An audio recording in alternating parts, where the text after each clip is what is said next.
So in front of me, I have my Galaxy Note 8, and this phone just got the much awaited Android 8.0 Oreo update. So I've been waiting for this for a while now. So I have a lot of other users as well. So very exciting to see that Samsung has finally pushed it out. And it was actually a little bit of a surprise. I wasn't expecting it to come out. There had been no news or rumors. I thought we'd probably be seeing it at some point during the end of April. But I'm very happy to see it come out at the end of March, more than a month earlier than expected. The update is hot on the heels of the Android 8.0 update on the Galaxy S8, and the features and changes are actually very similar on both of them. So if you guys want to check out the changes on the S8, I'll have a link right up here somewhere for you guys to watch that video.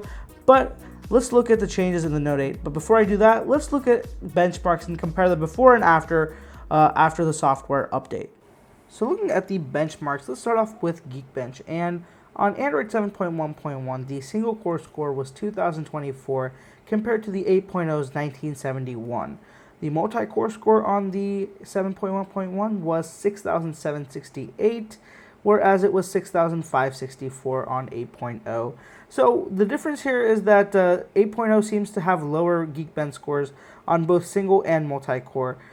It's a little bit surprising actually how far off they are, especially the multi-core. I generally don't expect them to change that much. Sometimes upgrades usually have improvements to the Geekbench score. This time it didn't. But what was even more confusing was looking at the Antutu benchmark. So on Antutu, 7.1.1 had 182,768, whereas 8.0 had 204,419, and every single section had a huge jump, and I had no idea why. And this kind of goes further to prove my point that benchmarks are not to be taken into account very seriously. They're a good guideline, but really just the variation in results here make no sense, because honestly the performance has been exactly the same as it was before and after. I haven't noticed any changes, and it feels just as snappy as it did before. So I think that these are just, don't take it too seriously, but it's always good to know where we stand in terms of the performance benchmark. So let's move on and look at the changes. Some very interesting results there from the software, before and after in the Geekbench and Antutu benchmarks. But let's move on and look at some of the more interesting stuff. So starting off, we have some changes in the keyboard. So we have a much more updated keyboard with a lot of new features. So let's start off looking at that. So this is the new Samsung keyboard, and there's a lot of cool new features. So let me start off by showing you the new emojis. So these are now the new emojis. I personally feel like they're a lot better than what they were before. Previously, it was hard to understand what they were, what the actual emoji was, and I just didn't feel comfortable using the emojis before. Now I feel a lot more comfortable, and I really do like the way they look now. Not as good as the ones on the iPhone, in my opinion, but still a huge improvement from what it was before. We also get stickers, and we also have the new GIFs. So what you can do is you can have the GIF keyboard on your keyboard here, and you can just send GIFs directly using the keyboard. Now this feature seems to be one that's limited to a few certain models of devices, not all the devices, because I pointed this update out in the Galaxy S8 video, and a lot of people kept telling me that they didn't get this update, and I've tried to find out why, and I couldn't. The only logical reason I thought is that some of the models just didn't get this, and only a few particular models of the S8 got this update. But let me assure you guys, you're not missing out on too much. You really can't search for GIFs. Whatever is here is what you can send, and there's really not that much that you could do with this that you can't do with maybe a third-party keyboard like Google Keyboard or something. One of the cooler features of the update here, in my opinion, has to be the one-handed mode. So there's this cool one-handed mode right here on this taskbar. So I completely forgot to mention the taskbar. This is a very interesting taskbar. It really helps you navigate through emojis and all the Samsung keyboard features very quickly. And I really like the addition of this. So it allows you to go into one-handed mode, which I really love. So one-handed mode allows you to type using just one finger, and it condenses the keyboard towards one side, either the right or left, depending on your choice. And it really does help typing with one hand. I really like that feature, and the best part of it, in my opinion, is the way you can just quickly toggle it on and off. You don't have to go through some complicated settings, or you don't have to do some weird gestures to do it. You got it right there with that button. And another cool feature we have with the keyboard is now that we have high contrast modes for for people who have vision impairments and color blindness. So let me just show you some of the keyboard. So you have this yellow and black one, a black and white one, a black, yellow, and white one, and this blue and white one. So a few options out there. And I actually didn't know what this was for before, but in the previous video, people were kind enough to point out that it's for people who have vision impairments and color blindness. So it really does help out some people. Now, I don't need that, so I'm just going to turn it back off and go look at the other changes. So the keyboard is actually a pretty good update, and I'm actually happy with the way it turned out. Let's look at the next change, which is the notification. So notifications are much more updated, and they actually look a lot better now, in my opinion. You have a nice little icon type layout here, which was similar to what it was before, but now you have icons at the bottom too. So you can tell what notifications are waiting for you at the bottom as well, not just here, because there's a lot notifications pile up over here, and it's a lot nicer to know what you're looking at and what to expect as you scroll through them. Now, when it previously on the older update, you just didn't have these. You just had a full row of notifications like these, and you really didn't know what app was where, and there was no real there wasn't any way of sorting through them. It would just be a random allotment of them, which is a little bit confusing, but still, it is what it is. Another cool thing about the notifications is now that you can snooze notifications. So say that someone on Facebook is just annoying you and you want to snooze them for a while. What you can do is you can swipe right slightly on the notification, and you can snooze the notification for 15 minutes, 30 minutes, an hour, 2 hours, whatever. Or you could actually go further and customize things with the notification channels and completely change the way that the phone handles notifications. So that's a very cool feature, and I really do think that Android has done a great job with the new notifications. I'd like to see further improvements to the way that the sorting is done, but overall, a very good update here. So let's move on. Now, looking at the next couple of changes, let's go in and I'll show you the new updated About Phone menu. So here's the About Phone menu, and here you guys can see that we have this new quick information layout right here. So give you the serial number, model number, IMEI numbers, all that right up here, so you don't have to go digging through other menus that used to be down here. So all the quick information is presented here, which is very useful in my opinion. And just to show you guys for once that I am running on Android 8.0.0 on Samsung Experience version 9.0, and we have the March 1 security update. And Samsung has actually been pretty good about these security patches. You generally get them within the 10th or 15th of every month, and it's not too bad. It's in fact a lot better than a lot of other OEMs, which is surprising because Samsung never used to be good with these updates. But now they're definitely changing, and it's for the better. So let's move on and look at a very fun feature, which is the Edge panel. So the Edge panel is definitely a very key part of not only the Galaxy S8, but the Note 8 as well, because of these very curved edges. Now, the Edge panel is what you can swipe from the right, and you have these little quick menus or little panels over here where you can customize, quick settings or people's edge or weather or just, a lot of cool little things over here. And there's been a lot of changes to the text, the way it's presented, the colors, and the transparency. So it's a lot more legible now than it was before. Not to mention that the edge lighting has gotten a big update as well. So right here, when you click on the toggle for edge lighting, so for a lot of people asking where to get these settings, it's very simple. Search for edge screen in the settings, and you'll get this menu. When you get this menu, hit the edge lighting toggle, and you'll be sent into the settings for edge lighting. When you get here, just go to the edge lighting style. So now what's new with these the edge lighting is that you have a lot more different styles. So you have different effects. So this is the basic, so that's a single color. You can now have multicolor, you have glow, you have glitter as well. And not only do you have more control on the effects of them, you can choose a lot more colors, and you can customize a lot more over here. The rest of all these settings, they've been there for before as well. The narrow, wide settings and all that. A lot more intuitive now. There's 5 clearly set levels of the thickness, so that's nice. So definitely a good update over here overall.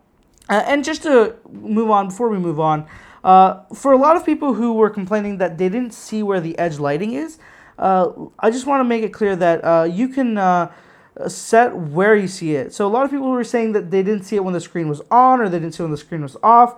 So there's a setting right here where you can select it to be when you show it to when the screen is on, show it when the screen is off, or to always show it regardless of whether the screen is on or not.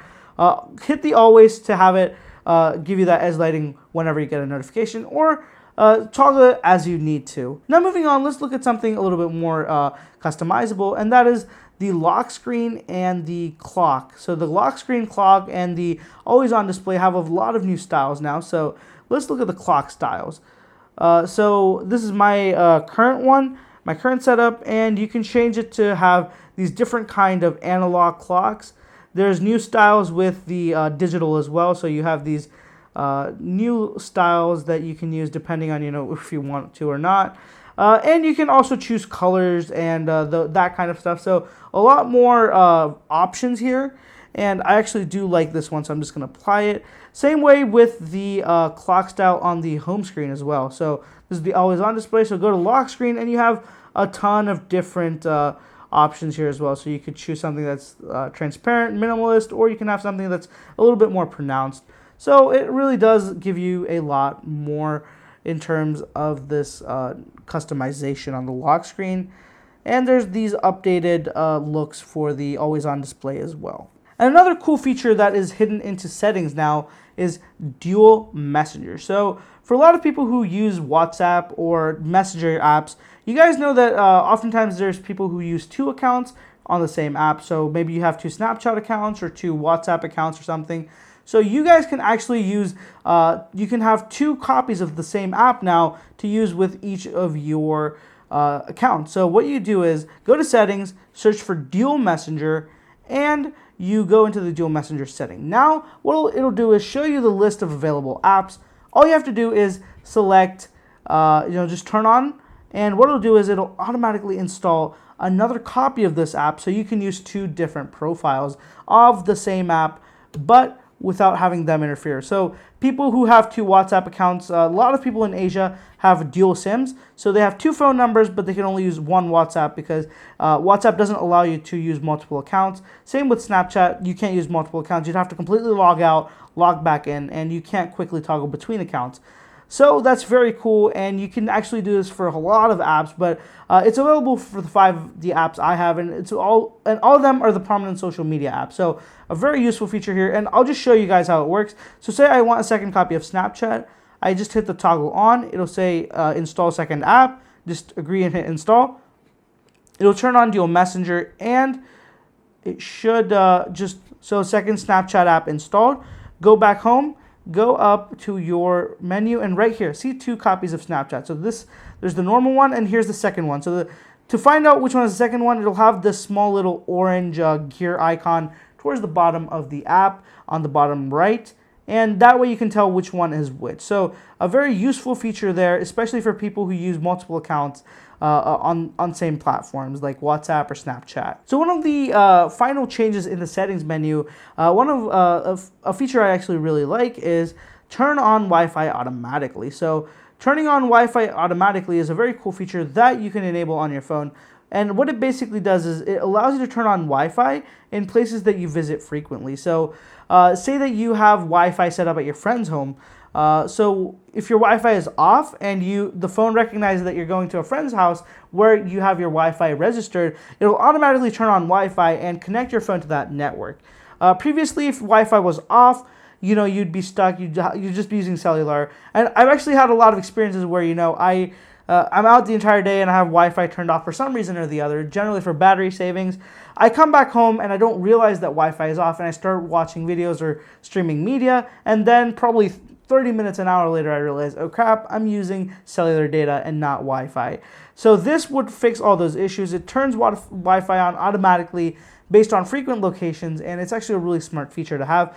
What it does is it uses your location history to find out where you visit regularly and where you use Wi-Fi a lot. And based on that, it kind of creates a geofence. So when you enter there or enter that area, it turns on your Wi-Fi. And when you leave, it turns it off. So a really nice feature. But I could see that this might be a little bit creepy for some people. But I just think it's a really cool feature to have nonetheless.